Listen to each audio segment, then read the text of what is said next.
been 6 weeks since I've been using Ned's hemp formula. I use it during the day, and then I use the night formula before sleep. And what have I been noticing is that my sleep has been improving over 6 weeks. How do I know? Well, I'm referencing my Oura Ring. And in my Oura Ring, I'm able to see, wow, over this past 6 weeks, my sleep has not only become longer, but the quality's been better. My deep sleep has improved. And what I love about it, particularly in the night formula, is that it's not just CBD, but it's also different herbs that help promote sleep. It's a brilliant formula, actually. So what was the reason I chose to, one, put Ned in my body, two, try it for 6 weeks, and three, support it on the show is because if you go on the website, you're going to be able to see the company, their mission, their dedication to quality. You can go read the certificate of analysis for all of their products and their ingredients in there. It's one of the most transparent websites I've ever seen, actually.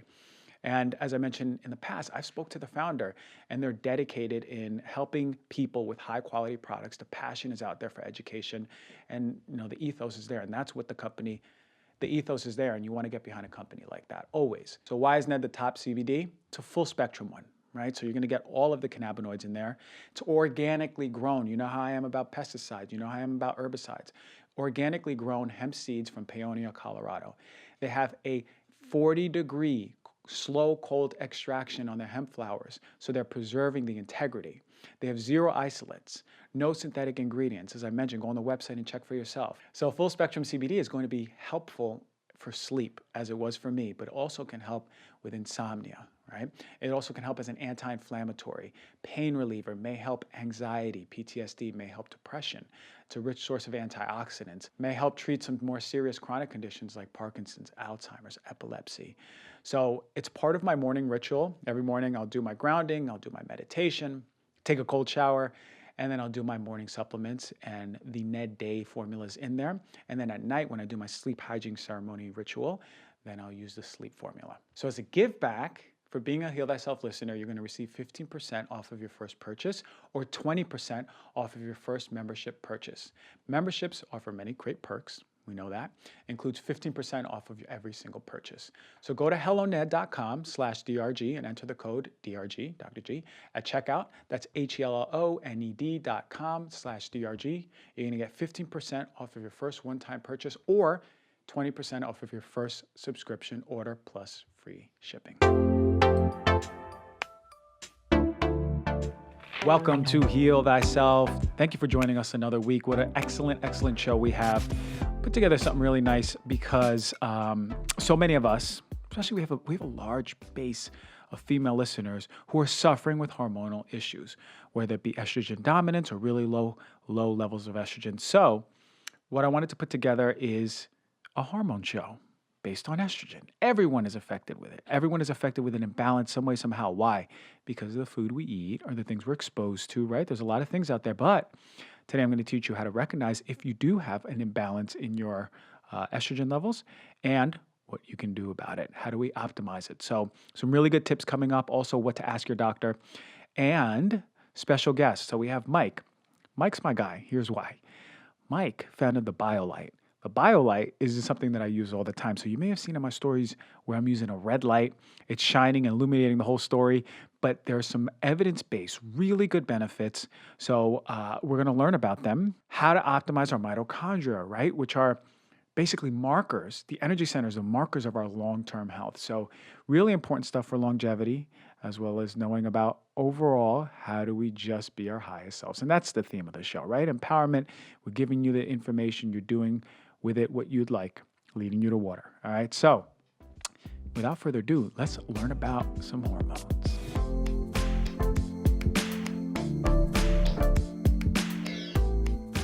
All right, the hormone show is here. You might remember last week I covered cortisol. I really went into cortisol, what it does and how it creates a forest fire in our body. And I went into its balancing agent, DHEA, and where it's found and how we balance it. So really important for us to understand hormones in itself can be 4 shows. So I really want to highlight the really important points for us to understand.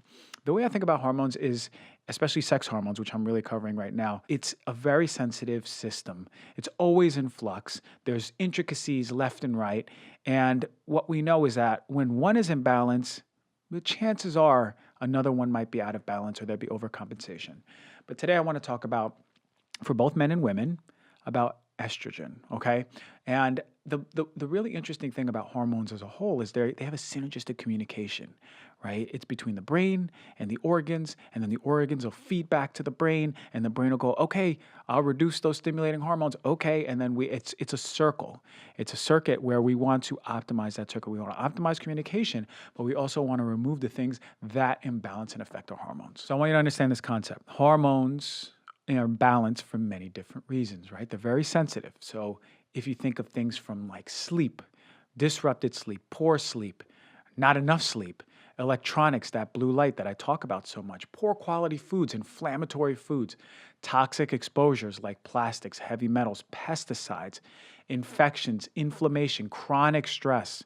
We also have genetic predispositions that we see epigenetically through the environment. There's these stimulus that express different sort of disruptions in our body. So what I want to bring to light is not only what affects our hormones, but how do we mitigate those effects and optimize our health. So let's start with estrogen, right?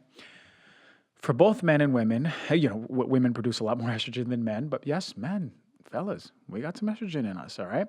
But estrogen regulates growth, development, and physiology of the human reproductive system, right? It's a super important sex hormone. But for women, they're going to be producing the estrogen primarily through their ovaries premenopausally, but then postmenopausally, it's mostly going to come from adrenal androgens. But the hormone has an expansive reach. It binds different organs throughout the body and has physiological effect once it's binding.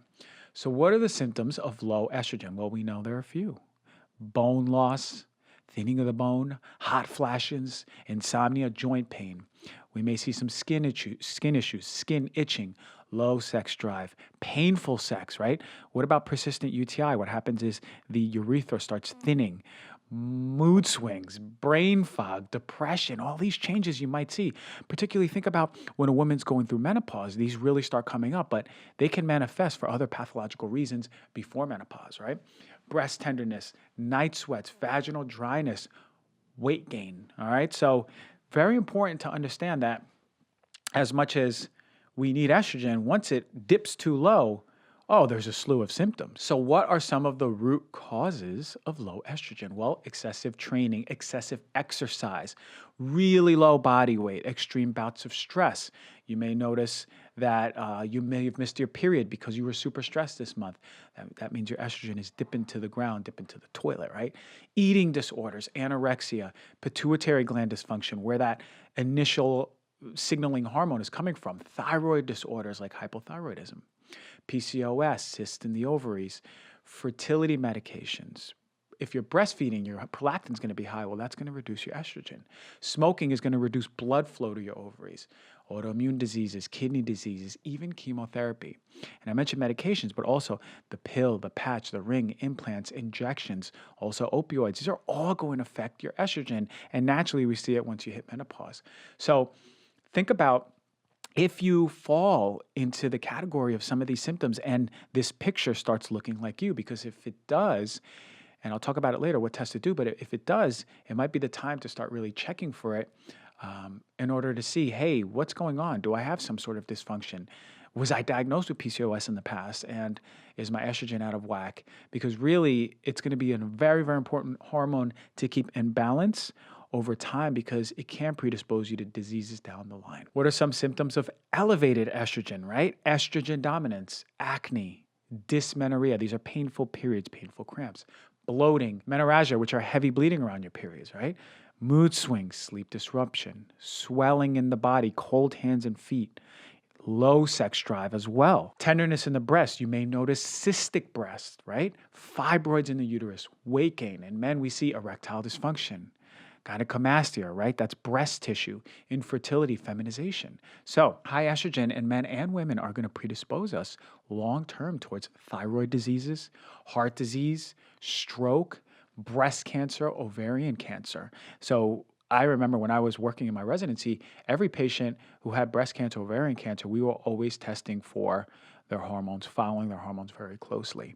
And then after my residency, I was giving them all of the tests to follow their hormones all the time because I wanted to see that they were metabolizing it correctly. What causes estrogen disruption? Hormonal contraceptives, estrogen supplementation, obesity, right? You're going to be creating through the enzyme more estrogen in the body, diabetes, PCOS, ovarian cyst, medications again coming up on the list, poor liver clearance, gut dysbiosis, constipation, systemic inflammation. You're also going to have it through consumer goods, exposure through cosmetics, home toxins, foods, plastics. You heard me talk about this. Heavy metals being some of the biggest culprits. But here's my favorite part about naturopathic and functional medicine, right? So say you saw this and you fall into one of these pictures and you go, oh man, I may have estrogen dominance or my estrogen may be down in the dumps. I need to go see a doctor.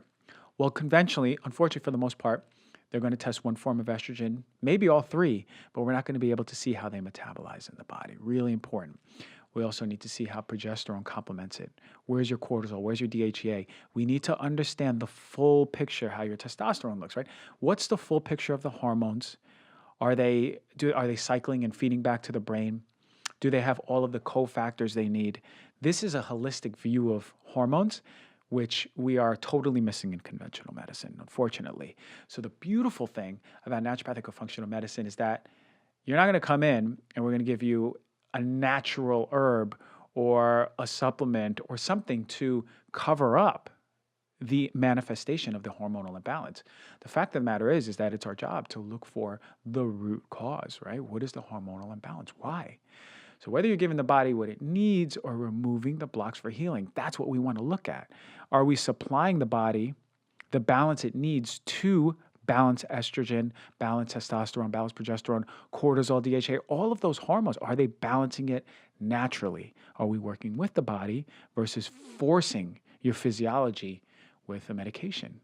Right? And I'm not saying the medications are bad, but what I am saying is that they absolutely are not getting to the root cause of your hormone disruption. This is where the investigative angle for medicine comes in. This is the art. We want to look at the full picture. So what are the first 3 steps to balancing your estrogen, right? You may suspect yourself of having low or high estrogen. The first one is going to be removing plastics or endocrine disruptors in your life, particularly BPA or any of its analogs like BPAS.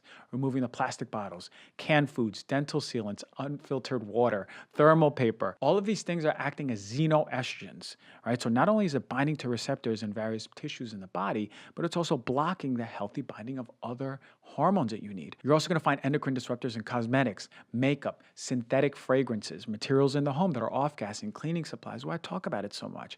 Our hormones are super sensitive to these endocrine disruptors. Number 2, work on your digestive health. If you're constipated, it's going to affect your hormone balance, right? The microbes in your estrobolome, right? The bacteria in your gut that is metabolizing estrogen produce an enzyme called beta-glucuronidase. This is what deconjugates estrogen into its active form.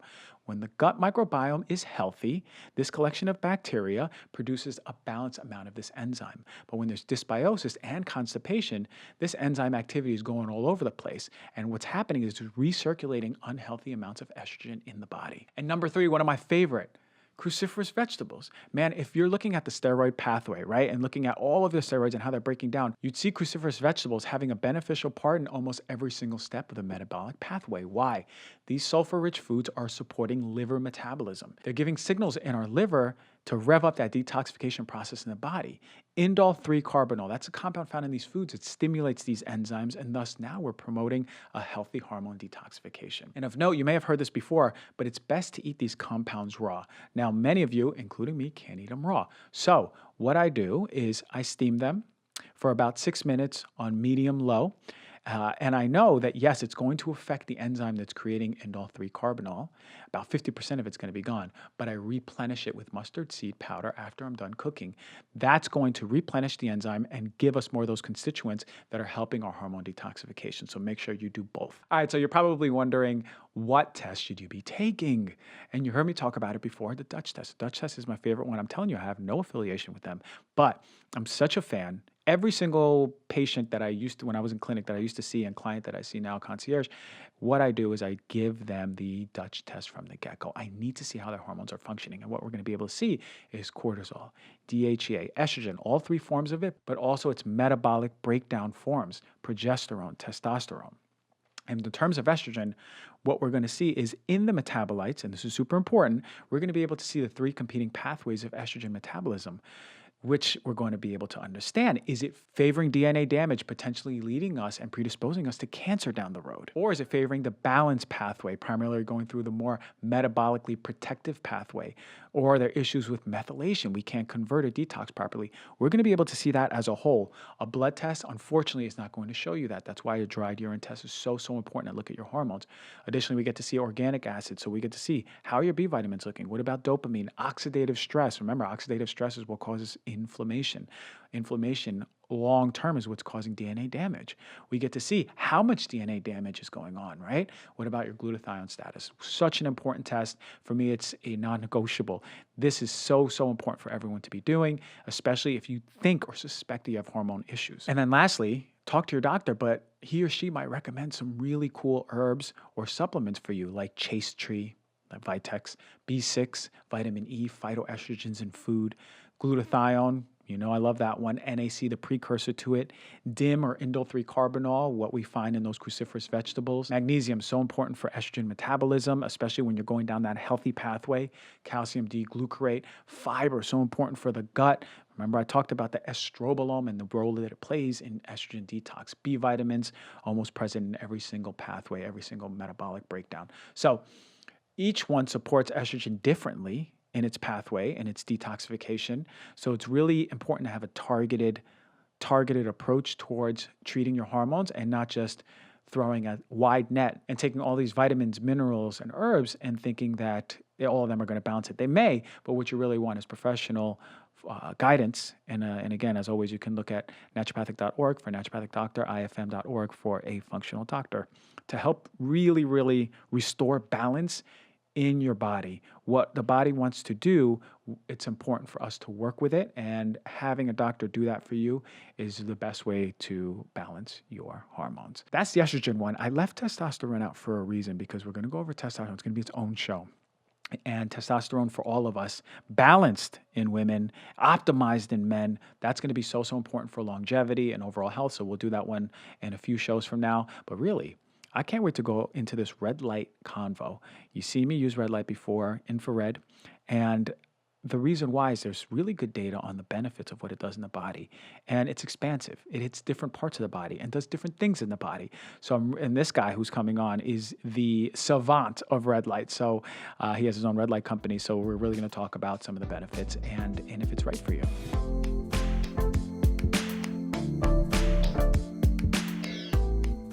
All right, everyone, today's special guest, Mike Belkowski. He's the founder of BioLite. Now, if you followed my stories, all right, you may have seen me put a red light on my face, put a red light on my body. I talked about when I cut my finger, how it reduces swelling of the injury. It's one of my favorite things that I use every single day.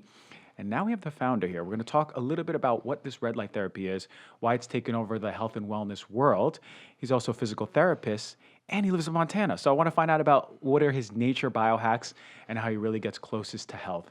So Mike, thank you for joining the show, man. Thanks for having me on, Christian. Appreciate it. Yeah, it's a pleasure. We've been in contact for probably like a year and a half. Yep. Yeah, I'm like, Mike from BioLite, this is the guy. And you know, you sent me these amazing devices, right? Which right when we got into contact, I started learning a little bit about it.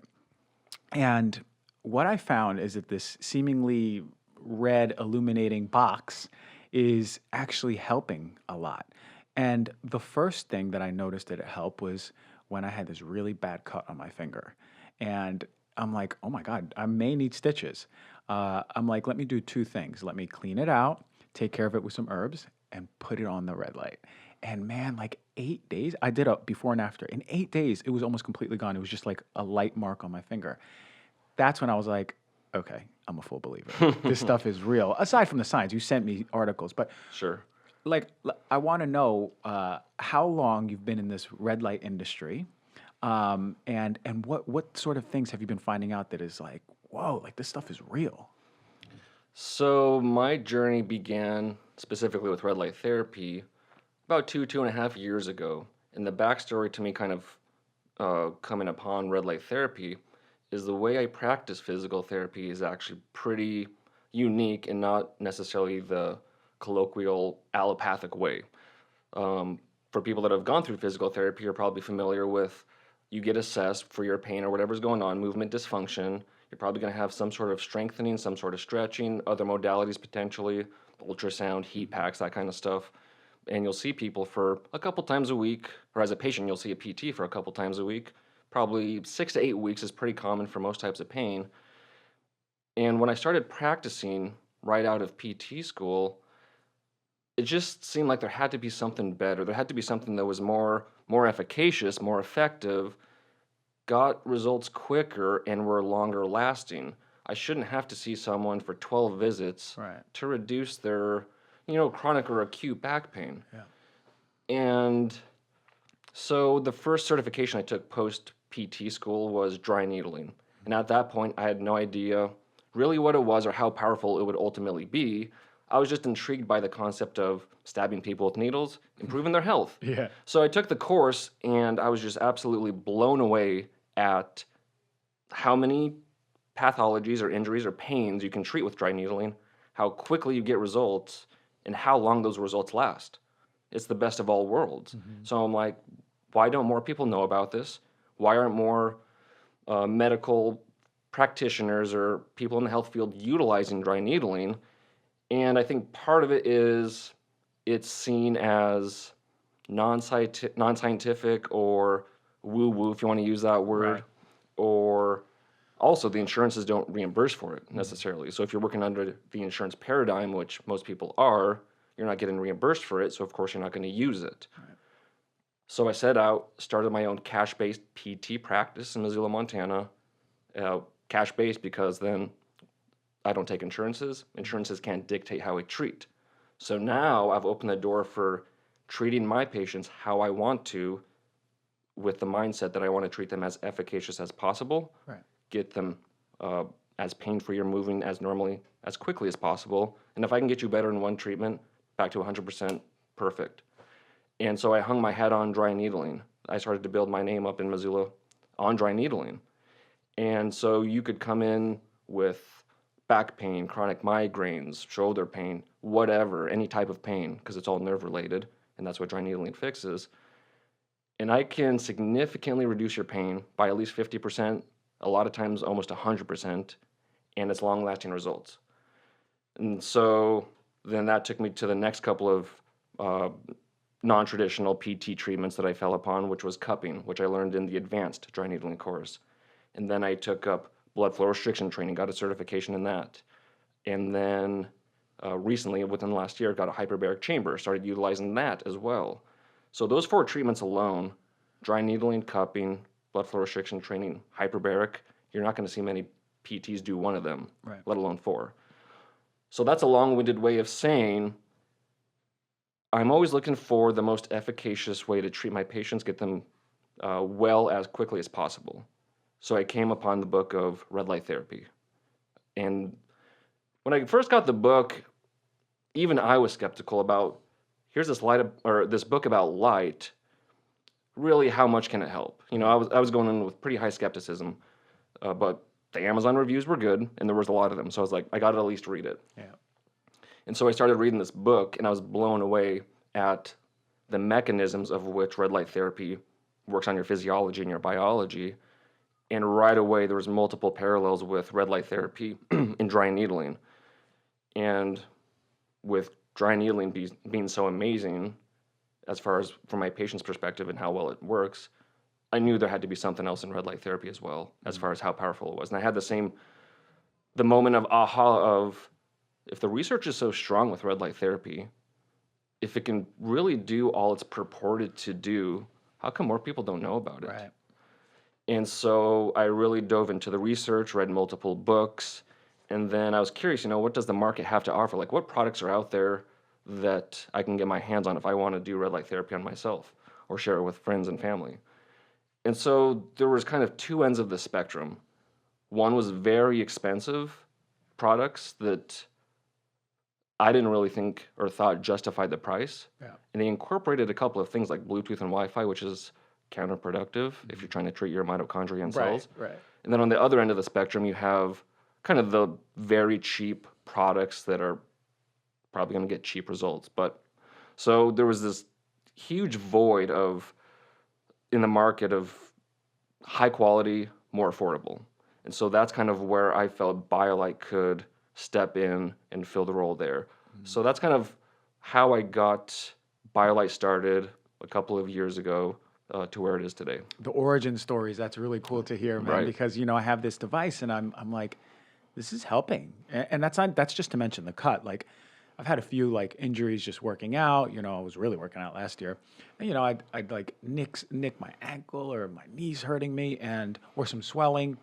But then on top of that, now I use it daily, and we'll go into how I use it because I want to ask you a few things. But the interesting part is that once I started looking into it, I went into the research and I was like, all right, let me just type in infrared, near infrared, far infrared, red light therapy. And I was like, whoa, like every single system from your skin to your musculoskeletal. But you mentioned mitochondria. And for the viewers and listeners, how is mitochondrial health? What is mitochondria? How's mitochondrial health really attached to what we see with the red light? What is it? Is that the root why we see benefit of the As red far light? as treating, As far as treating everything, like why does red light work? A light yes. that you don't, like it may warm Yep. up a little bit. Why is light working on our body? How is it working on our body? So yeah, there's a lot of different rabbit holes we could go down here. And I want to take one step backwards because you talked about you looking into the research. Yes. And so I just recorded my most recent solo episode for my podcast about red light therapy. And in that podcast, I mentioned that I did a quick Google search of the term photobiomodulation just to track it over time. And this was just random on my part. So I chose, again, photobiomodulation from 1900 to 1950. How many studies were there? 7. Yeah. And then so I'm like, okay, let's do the next 50 years. 1950 to 2000, how many studies were there? It was about 350. So, I mean, quite a bit more compared to the previous 50. And so then I took a guess of what was probably going to happen. So then I just broke up the next 2 decades. I did 2000 to 2010. And there was about 2,000 to 3,000 studies. And then from 2010 to present day, there were 11,500. Wow. So massive exponential Yeah. increase in the research and clearly the interest in photobiomodulation, which is the scientific term for red light therapy. But then as far as the impact and how can it treat so much and kind of the story behind the mitochondria, we have to learn about a couple of terms or paradigms around mitochondria. And the first term is heteroplasmy or heteroplasmy rate.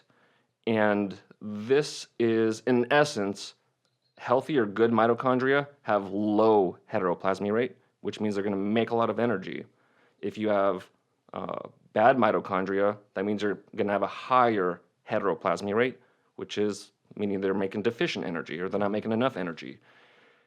And so what heteroplasmy essentially is that our mitochondria are in a constant state of growth and degradation, or growth and repair. And when the mitochondria is getting copied, if there's too many mutations, that increases your heteroplasmy or your heteroplasmy rate. So again, in essence, if your cells aren't healthy, if you don't have enough energy to properly replicate or properly copy the mitochondria, you're going to get more mutations per cell. And then if you have too many, sick cells, we'll call them, then you're going to have unhealthy tissue. Right. Too much unhealthy tissue, then you have dysfunctional, non-working organs or sick organs, and then you have the whole systemic issue. But again, that's kind of, if we break it down backwards, or if we look at it another way, the healthier your mitochondria are, and there's thousands and thousands of mitochondria per cell, about 2,000 to 4,000 mitochondria per cell. So if you have too many dysfunctional mitochondria per cell, again, you're going to have tissues that are lacking energy, then you're going to have organs that are lacking energy. And Dr. Doug Wallace, who is the world expert in mitochondrial research, he's been doing it for 40 to 50 years.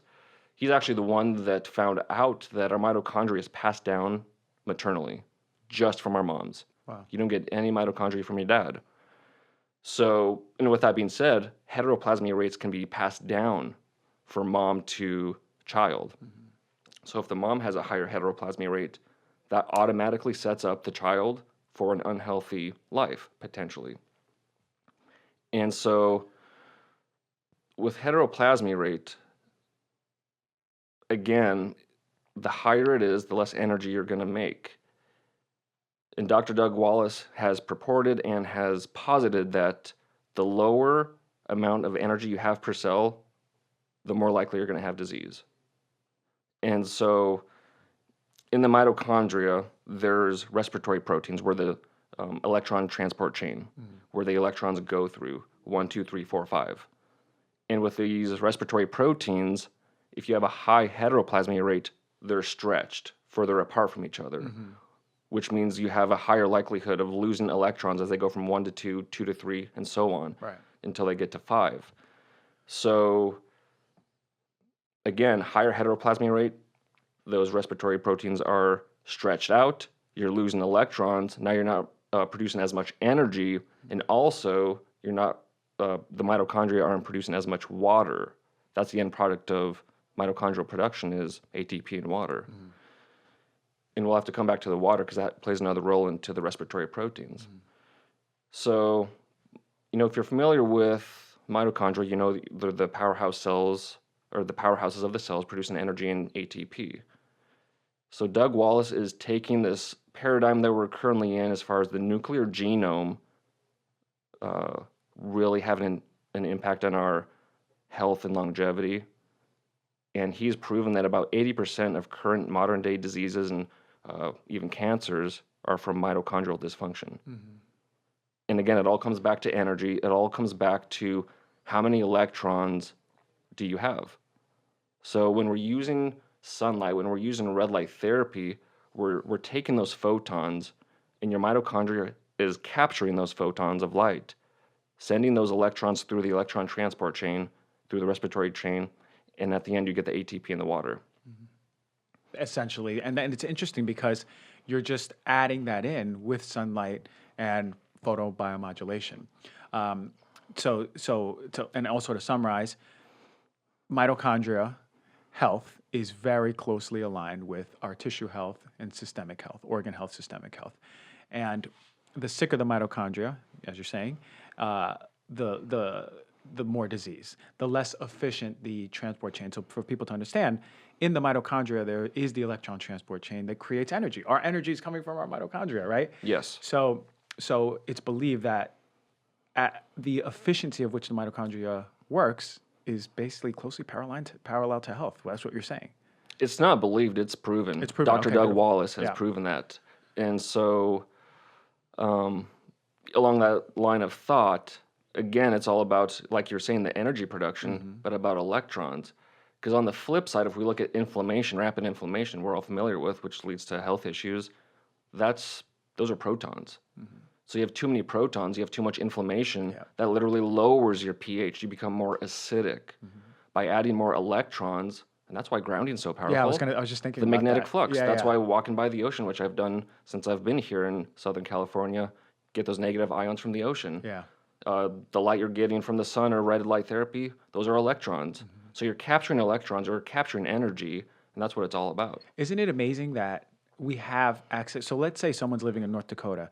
They go, oh my God, it's way too cold to put my feet on the ground, or Montana, right? I don't have the ocean, nature, I don't feel like going out. Now we have access to that year round because you can have a red light and you can use it, throughout the day or whatever to get those beneficial effects of those, or of the production of those ions. That's amazing to me to understand that we can access that. So when you have a red light, it's to understand it's through the light photons, right? It's activating our electron transport chain. So the mitochondria is the root of where the red light is working, right? Exactly, and that's because on every mitochondria there's an enzyme called cytochrome C oxidase, and it's a photoacceptor, so it accepts light. Nice. It specifically accepts the two spectra of red light therapy, red and near infrared. Not coincidentally, over 50% of the light that we get from the sun is infrared. So it's not like red therapy was invented and they chose red and they chose near infrared because they thought those colors were cool, or it's because of the mitochondria. And those are the two spectra of light that the cytochrome C oxidase accepts. Thus, those specific wavelengths are what is going to go through the electron transport chain. Awesome. So I'm thinking to myself, What are some of the benefits that we see? What are some of the best researched benefits of the red light therapy for? I know there's a lot of musculoskeletal stuff, but what else do we see? So wherever there's mitochondria, there's the potential to heal, right? Everywhere. And there's mitochondria in every single cell except red blood cells. So then that beckons the questions, okay, what is the most mitochondrial dense tissue, or what's the most energy dense tissue? Because those are going to probably respond best. Well, that's the brain, heart, muscles, eyes, liver. But again, where there's mitochondria, you can see benefits. So what's the most efficacious? Well, there's a lot of, like you were touting about, wound healing, skin health, anti-aging, getting rid of the wrinkles, boosting collagen, elastin production. And then there's the pain aspect, kind of like I was talking about with dry needling. And the reason that dry needling works so well is because it drives down inflammation, improves circulation like that. Same thing with red light therapy. You're going to reduce inflammation, improve circulation, but then also boost the health and functioning of your mitochondria. I love that, and you mentioned the collagen, and this is a little secret. See, I did a skin health show, talked about all the things that we see in evidence that do help. Some of the stuff that is just like, why are you buying that? You're going to waste your money. But one of the secret ones that I mentioned was the red light therapy, because I was reading a study that they actually saw a difference in collagen before and after red light therapy intervention. And I go, okay, we're taking all these collagen supplements that may or may not work in the body, depending on what your body needs. But you mean to tell me that if I put red light on my face, that it's going to build up collagen before and after? We can see that in imaging? That was incredible, because I was like, that's the secret weapon right here. Right? To longevity and anti-aging. And so many of us, we want to look young, we want to feel young. So I know there's a lot of folks listening, because I talk a lot about like toxicity and EMFs. Yes. Should they be worried about EMFs from red lights?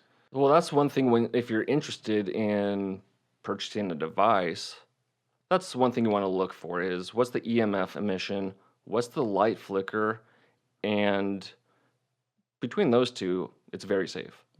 If you have a handheld device like I believe you have the Shine, since that's not plugged into electricity, that has zero EMFs, zero light flicker. So you can put that thing right on your skin without having to worry about that. Nice. What is light flicker?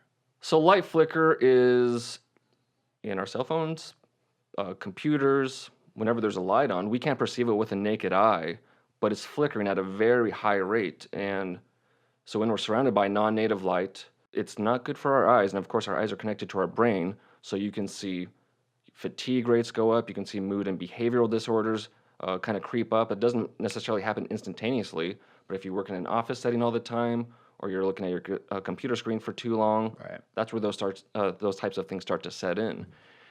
And so when I was developing the devices for BioLight, that was just low-hanging fruit to reduce the EMFs as low as possible and the light flicker. Yeah. So our devices, the panels that are plugged into electricity, have 1 hertz flicker rate, which is 1 flicker per second. Most other panels or devices on the market are 40 to 60 hertz, sometimes up to 100. And again, that's per second. You're not going to see it with a naked eye. I think you can record it with a phone and you're able to see that. Yeah, it's like sort of when you have it on your phone on your computer screen and you could see the flicker and you go, why can't I see this with my eye? Yep. It's that, right? It's kind of innocuous. You can't tell it's there until you start getting these, issues. Yeah. So, and that's indicative of what, EMF, like basically, or like how it's disrupting your rhythms? The light flicker? Yeah, the light flicker. Yeah, it's just sending mixed signals to your eyes, and then your brain's picking up. Again, it's not normal. Yeah. The sun doesn't have flicker. So again, it's just a foreign thing to our biology, and so that's kind of the trickle down effect is the fatigue and the mood disorder type of stuff. So I'd be interested to talk about. I talk a lot about circadian rhythms, right? Like what we do when we wake up, putting our feet on the ground, looking at the sun, cortisol awakening response, so important. Where does the red light come in circadian rhythm? Do folks who want to purchase one or integrate into their life, maybe go to a place that has red light? Do we do it in the morning? Do we do it at night? Is there any data with circadian rhythm? I haven't seen a lot of specific research looking at circadian rhythm and photobiomodulation, but there's a lot of anecdotes or case studies or customers that have just responded or gotten back to me and reported how much their sleep has improved. It's higher quality. They're getting more restful sleep, and it's almost instantaneous. And of course, the lower quality of sleep you have or the less healthy you are, the more you're going to respond to red light therapy, if that makes sense. If you're a healthy person, you're not necessarily going to notice a lot. But the proof will be in the pudding when 10 years from now, 20 years from now, 30 years from now, if you're using red light therapy on a consistent basis and you're much more vibrant, you're looking much more younger than your counterparts, then all of a sudden it's like red light therapy has probably done its thing, right? Yeah. So to answer your question, I don't think there's specific research on circadian rhythm in red light therapy, but it makes sense from a physiological, from a mechanistic standpoint. There are some pieces of research showing it improves your sleep, but again, it's more anecdotal, it's more case study. And so to answer your question about timing, that kind of brings up another issue. Some people feel very, very relaxed by red light therapy. Yeah. Some people feel quite energized, which makes sense because you're boosting the mitochondria. So if you're very relaxed by it, some people almost get sedated because it's so relaxing. It is really relaxing. Right? It's warm too, you know? Exactly. It's like, Especially in the winter up in Montana. So, but if that's the case, maybe you don't want to do it first thing in the morning. Right. If you really do kind of, wind down, if you will, unless you're doing some breath work or some meditation and it kind of just sets you up for your day, perfect. And on the flip side, if you get very energized, you don't want to do it right before bed. Yeah. And so I always suggest at least 90 minutes, maybe even 2 hours if you get energized. Yeah. That's a good way to put it for folks out there who are looking to get one. It just depends on the person. One thing I read a little bit about was thyroid markers. And a lot of folks out there are suffering with Hashimoto's or hypothyroid or other autoimmune diseases in their body. It was really cool to see that because it's pretty common in a lot of folks. And I was looking at that thyroid markers were improved with red light therapy. I think it was like just for a few minutes. I was like, whoa. Yeah, the dosage doesn't need to be high for a lot of stuff to see results. And I think in the research you're alluding to, a lot of the people were able to significantly reduce their medication, if not get off it completely. It was with the medication, so that's pretty darn powerful. Yeah, with something as simple as light, right? Yeah. Non-invasive, very safe. And that's the other thing about red light therapy is it's very, very low risk, high reward. Yeah. So as far as like trying to improve your health and wellness, it seems like something that almost everyone should be integrating. Okay, so for the fellas out there, for the men listening, what about testosterone? Is there anything with testosterone in red light? Seemingly, but again, kind of like circadian rhythm, there's nothing, at least that I've seen in the research, that it's like you can hang your hat on that it's safe and it's going to improve your testosterone. Yeah. But there's a lot of anecdotes, like the Ben Greenfields of the world, or I have a couple of professional athletes that have kind of done their own N=1, and they've used, I forget which company they used to track their blood marker, but there was a major inflection point from the moment they used red light therapy in their testosterone levels. Yeah. And then Tyler from Functional Foods, so that's what, same thing. Yeah, that's like what I'm actually thinking about. N=1. That's why I was thinking about that. So there's no scientific research per se that I know of, but there's starting to become a lot of case studies piling up or a lot of anecdotes. And so it makes sense. I'm actually motivated by this because I'd love to test my serum testosterone, maybe do a Dutch test too, do urine testosterone, and just look, and then do consistent BioLite to my scrotum, and see where that lands after a month, maybe, or maybe like 6 weeks to 8 weeks. I'd love to see that, particularly because there's so many of us. Us guys, we want to keep our testosterone up, right? Come 30, it's already coming down. Yep. We want to keep it up. And how easy a hack that could take 5 minutes every single day that'll benefit your testosterone aside from getting a good sleep, working out, obviously, but we can add that into it. I love that. I mean, look, for the viewers and listeners, this is one of my number one hacks that I do every single day. Really easy. Doesn't take much time. I turn on my phone every morning. Like after my rituals, it's part of, I do my rituals, turn on my phone, and when I turn it on and answer messages, I put on the light. Yep. So that way I can answer all the messages in the morning. By the time I'm done, the light's done, I'm good. So you sort of like integrate it so you don't, it just works for you. Mm-hmm. So aside from the light, I know you live in Montana.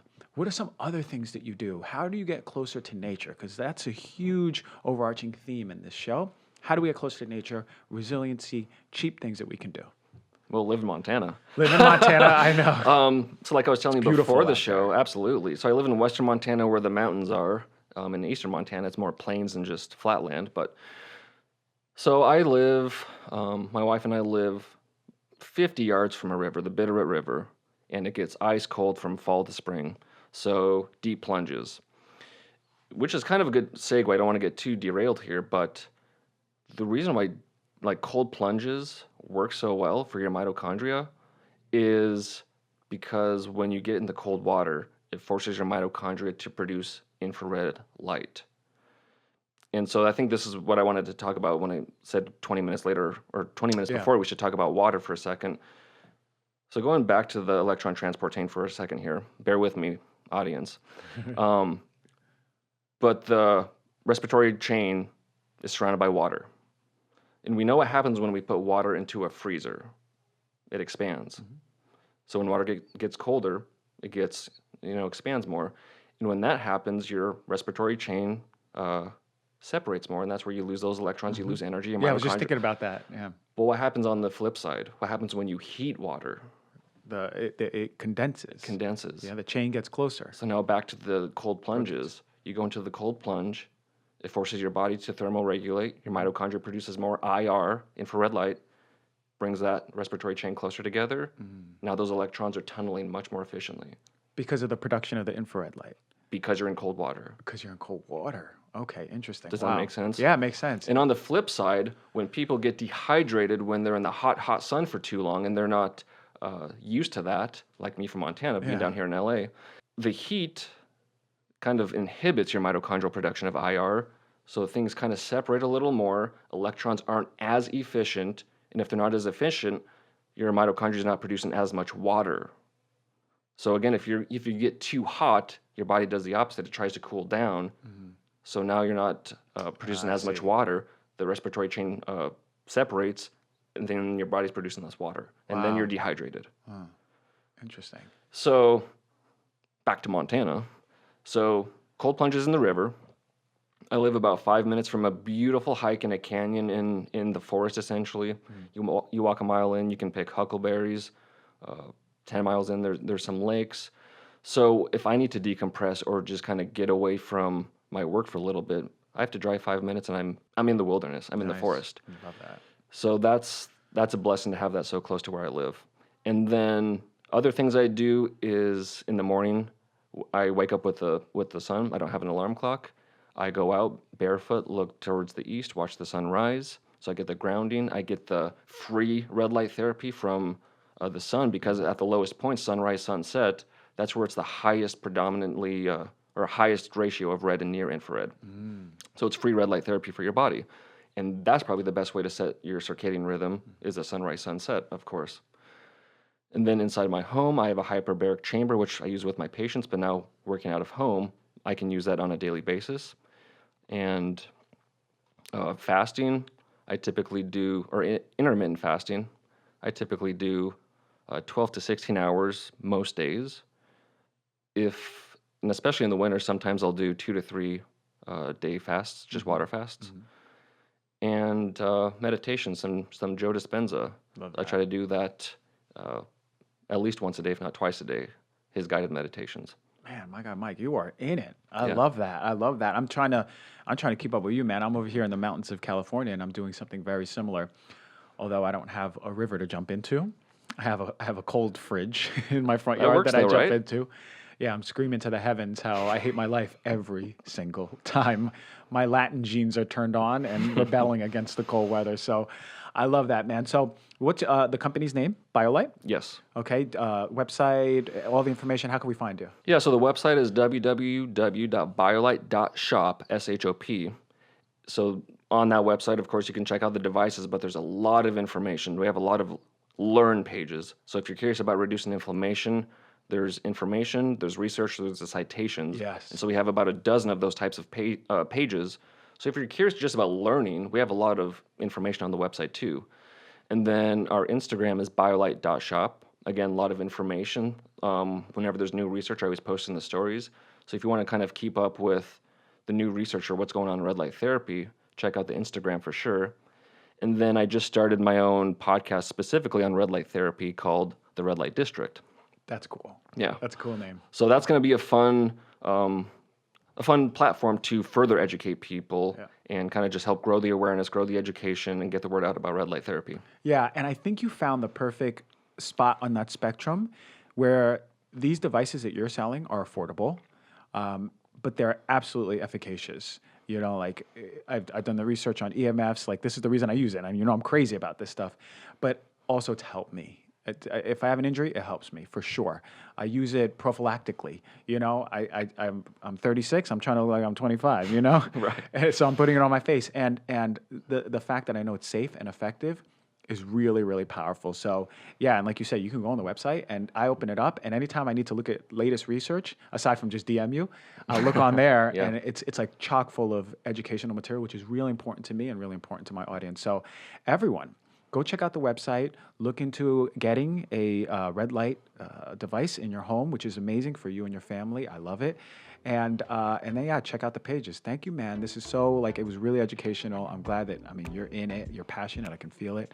Thanks for coming and sharing your knowledge with us. Appreciate it, Christian. Thanks for having me on the show. All right.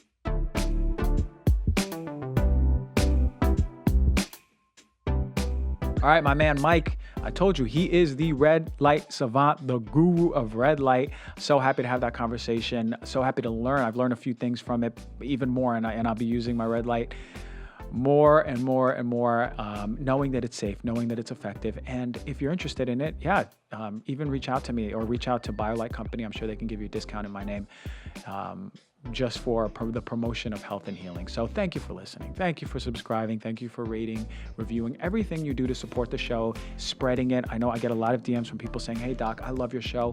Everyone that I know, I send it to, and Doc G this, Doc G that. Beautiful. I love it. And this is why I do what I do. It's to empower you all. And so much love, so much love, so much love.